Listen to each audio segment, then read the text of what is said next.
The trigger hadn't been pulled yet, but Klaus had already died twice. Once when he watched Professor Steiner dragged away by the Gestapo. Once when he realized silence was the same as murder. Klaus Weber sat in the smoke-filled atmosphere of Café Brasileira, his SS uniform impeccable under the dim lights. Across from him, the British agent, known only as Adam, took a long drag from his cigarette. Lisbon in September 1943 was a city of shadows, a neutral ground where spies from every nation played their deadly games. The coffee had gone cold an hour ago, but Klaus hadn't touched it anyway. Adam asked in Portuguese if he had the information, his voice barely above a whisper. Klaus reached into his jacket slowly, feeling the weight of what he was about to do. His fingers found the envelope, pulled it out, but he didn't place it on the table. Not yet.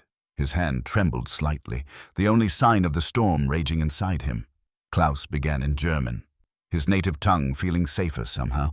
If he did this, there would be no going back. When he returned to Berlin, he would either be a hero of the Reich or a traitor.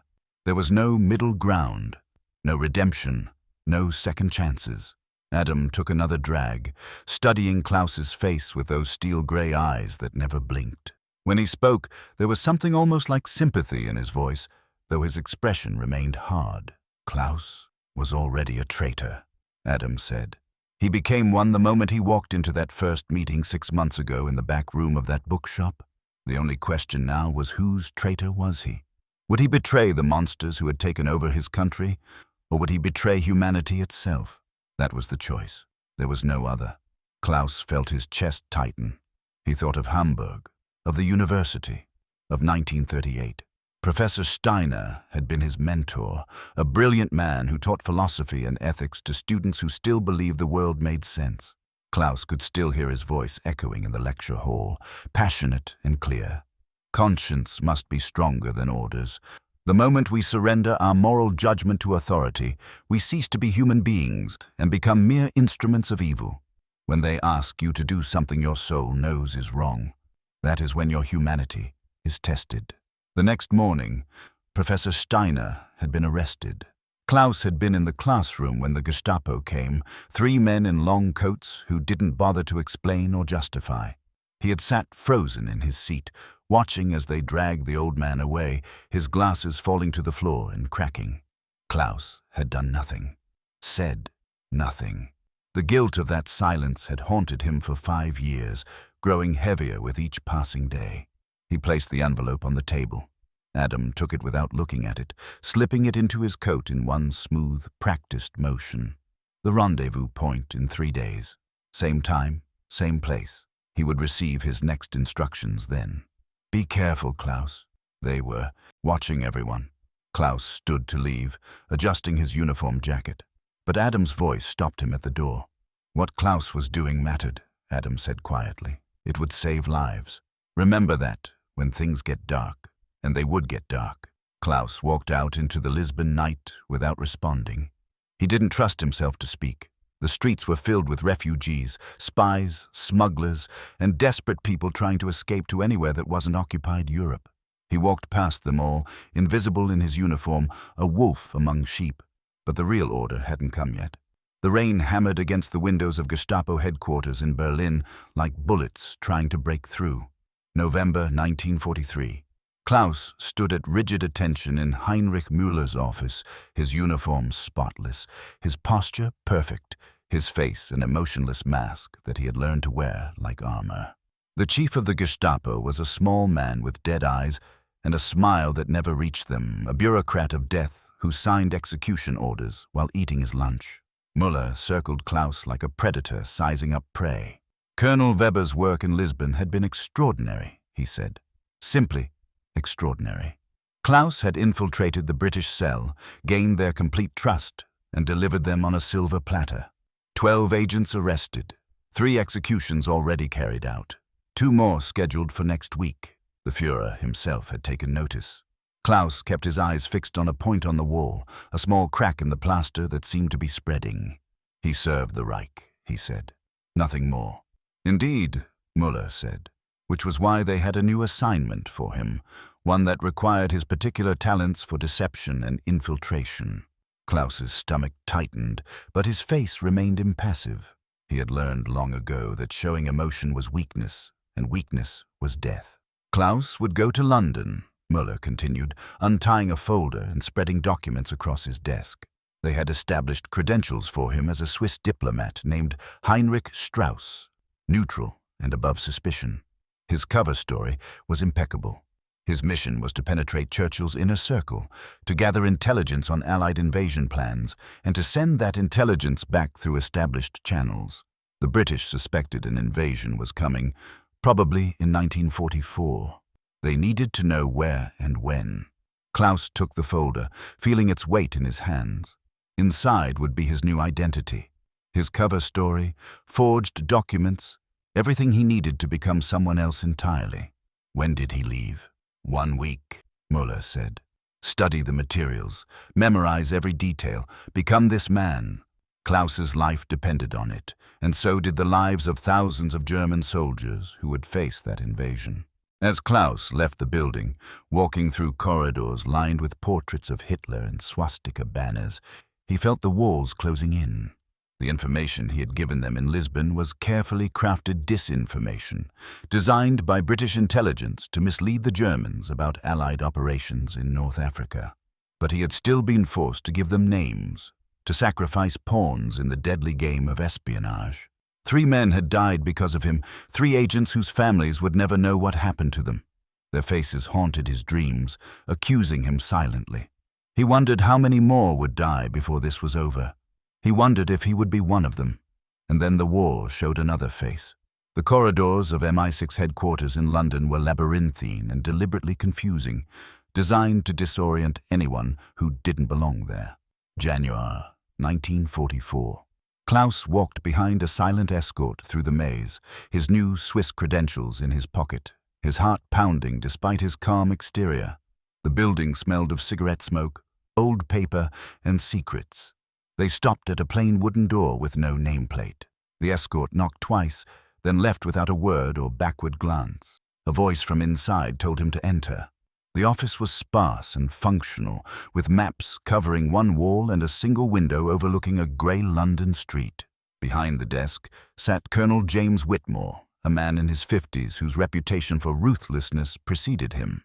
Standing by the window was Adam, looking older somehow, more worn than he had in Lisbon, as if the weight of the war was crushing him slowly. Whitmore commanded Klaus to sit. Klaus sat in the hard wooden chair facing the desk. They would dispense with the games and the pretense, Whitmore said, lighting a cigarette and studying Klaus through the smoke. Weber wasn't his real name. They knew that.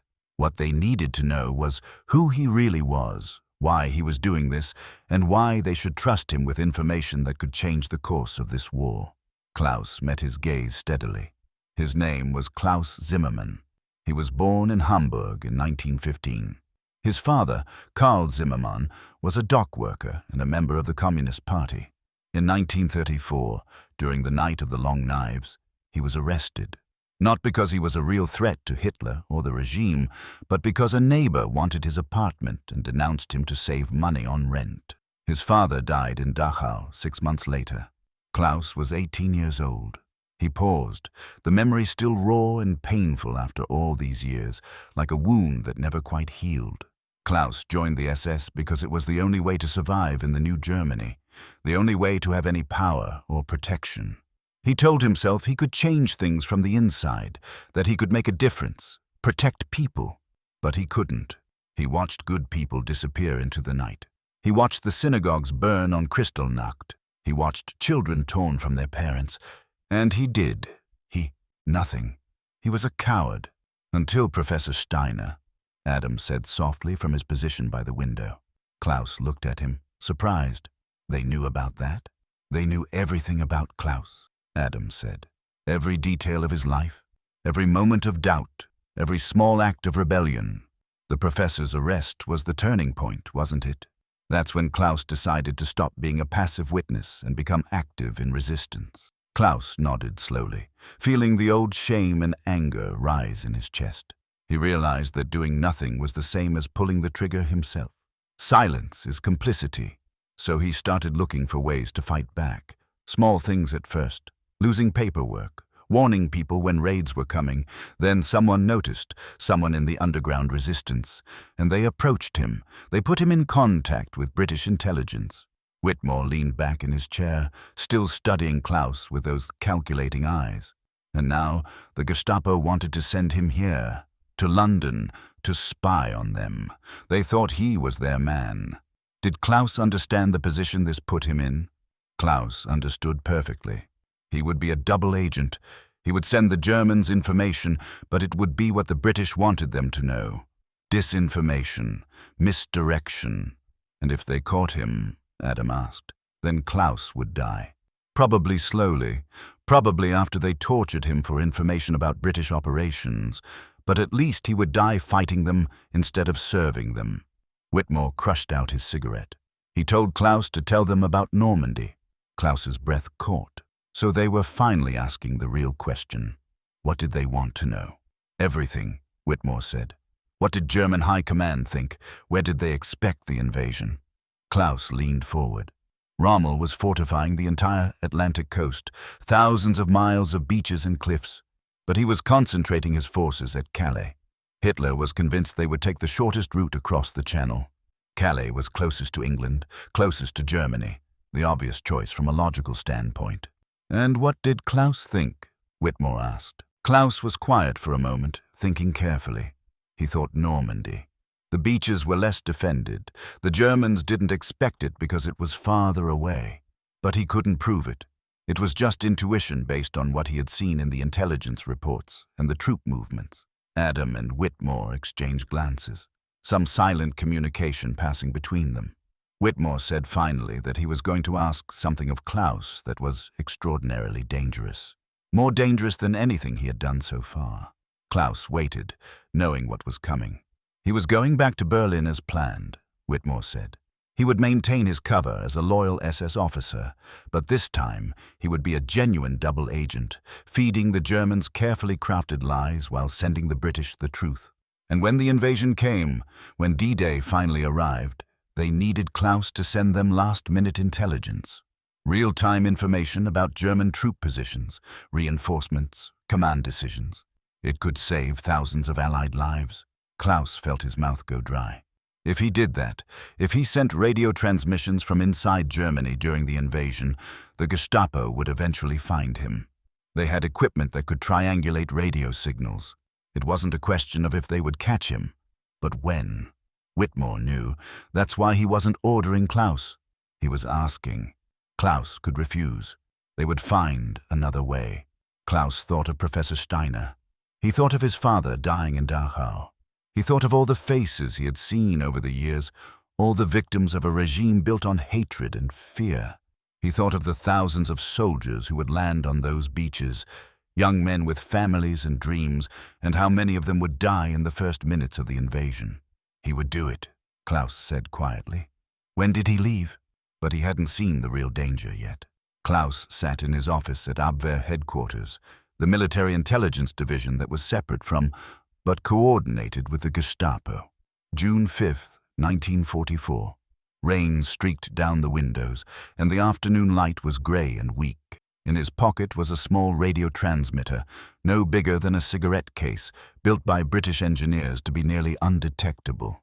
He had smuggled it into Germany piece by piece over several months, reassembling it in the dead of night in his small apartment. Outside his office, he could hear the sounds of the headquarters. Phones ringing, typewriters clacking, officers shouting orders. Germany was losing the war, though few would admit it openly. The Eastern Front was collapsing. Italy had surrendered. The bombing campaigns were turning German cities into rubble.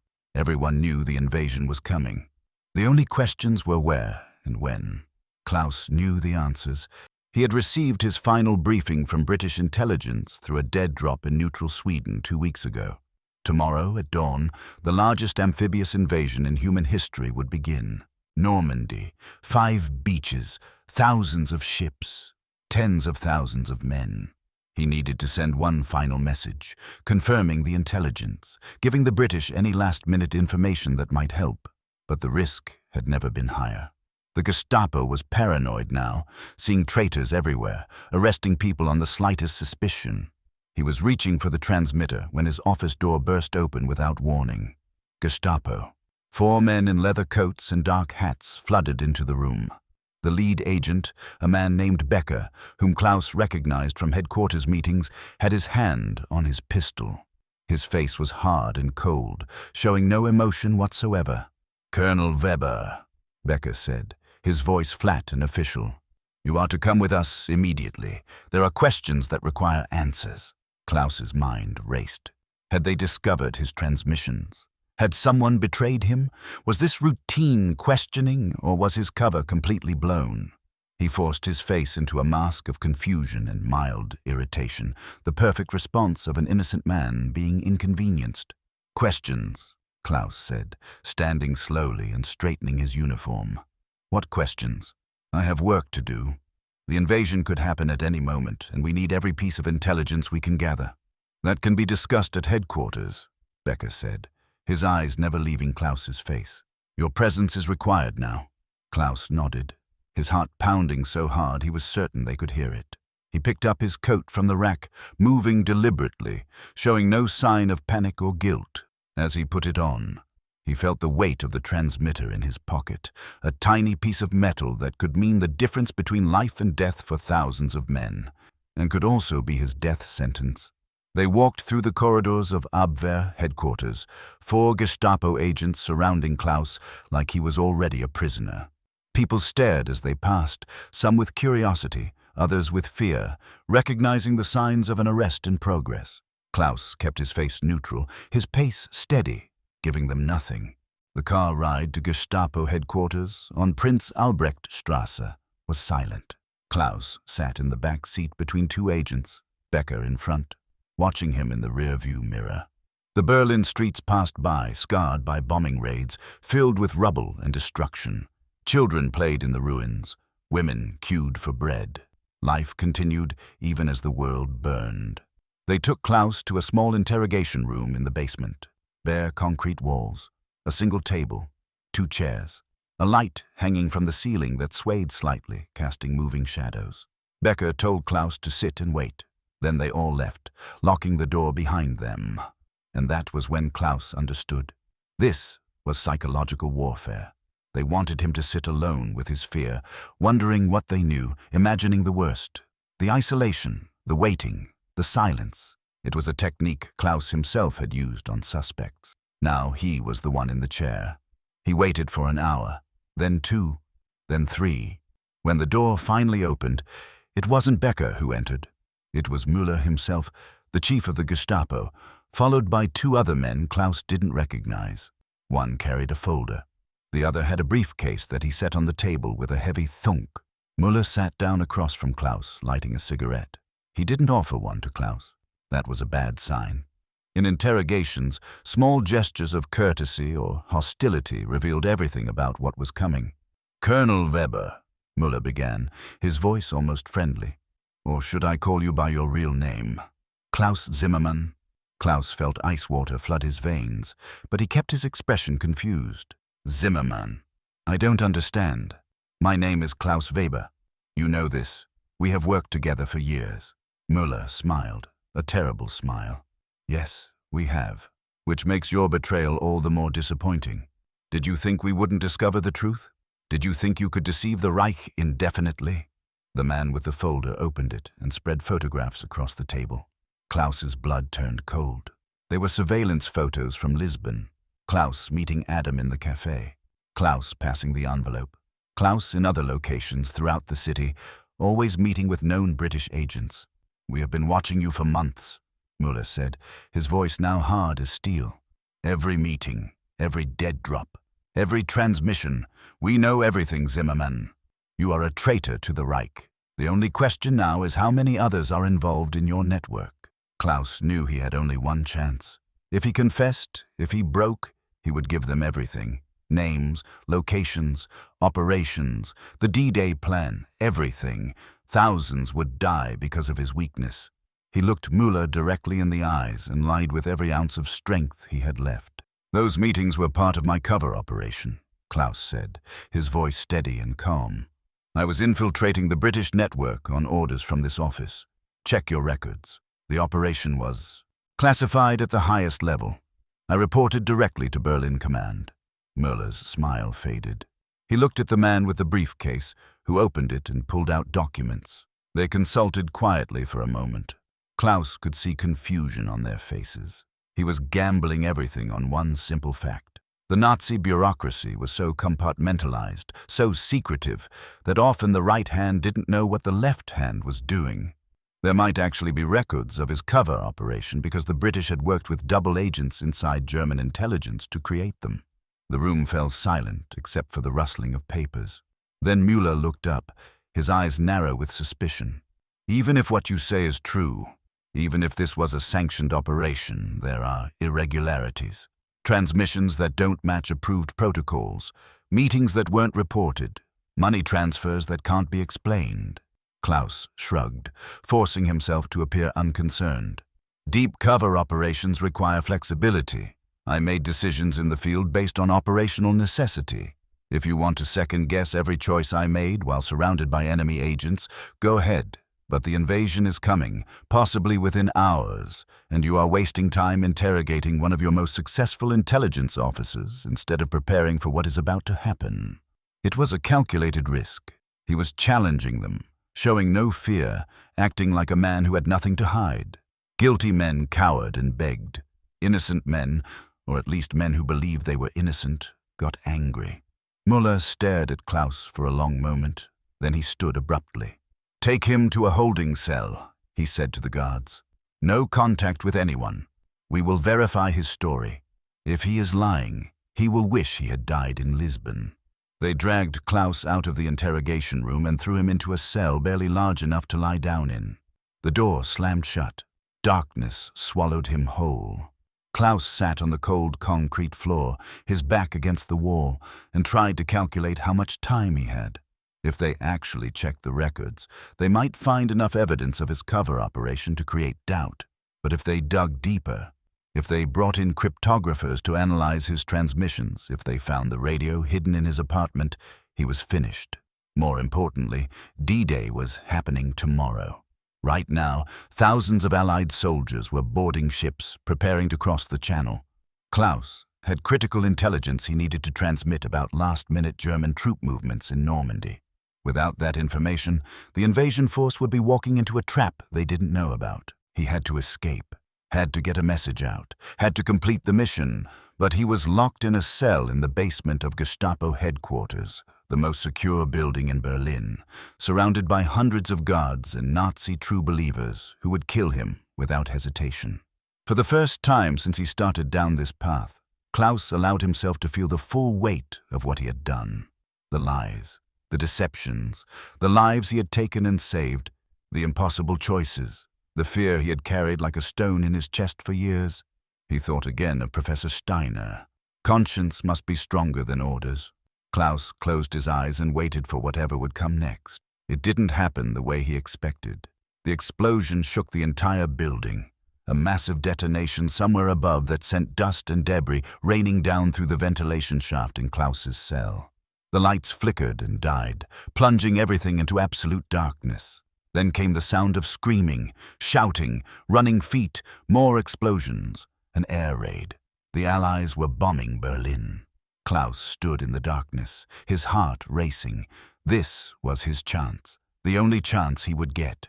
He heard footsteps running past his cell, guards responding to the emergency, abandoning their posts. He threw himself against the cell door, testing it, still locked. He looked around frantically in the darkness, feeling along the walls, searching for anything he could use. His fingers found a loose piece of concrete near the floor where water damage had weakened the wall. He pried at it, breaking his fingernails, ignoring the pain, until a chunk came free. Not much, but it was something. Another explosion, closer this time. The building shook violently. Klaus heard something crack, metal protesting, and suddenly his cell door swung open a few inches, the lock mechanism damaged by the blast. He didn't hesitate. He shoved the door open and ran into the corridor, following the sounds of chaos toward the stairs. The basement was filling with smoke. Emergency lights cast everything in red. Guards ran past him without a second glance, too focused on evacuation procedures to question an SS officer in the hallway.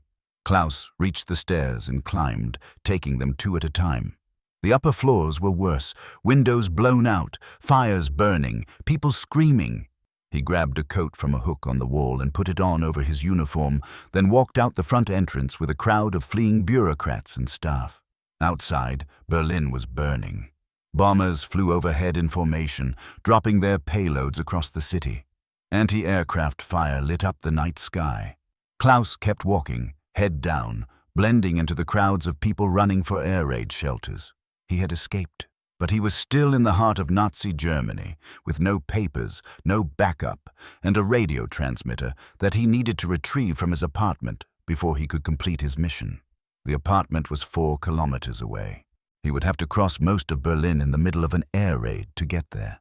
And even if he succeeded, even if he transmitted the intelligence, the Gestapo would come for him. They would tear the city apart, looking for him. This was the end of the road. Klaus understood that now. He would send the message, save as many lives as he could, and then he would die. Probably quickly if he was lucky. Probably not if he wasn't. He thought of Adam in Lisbon. What you're doing matters. It will save lives. Klaus started walking through the burning city, one more shadow among thousands, racing against time to complete the only thing that mattered anymore.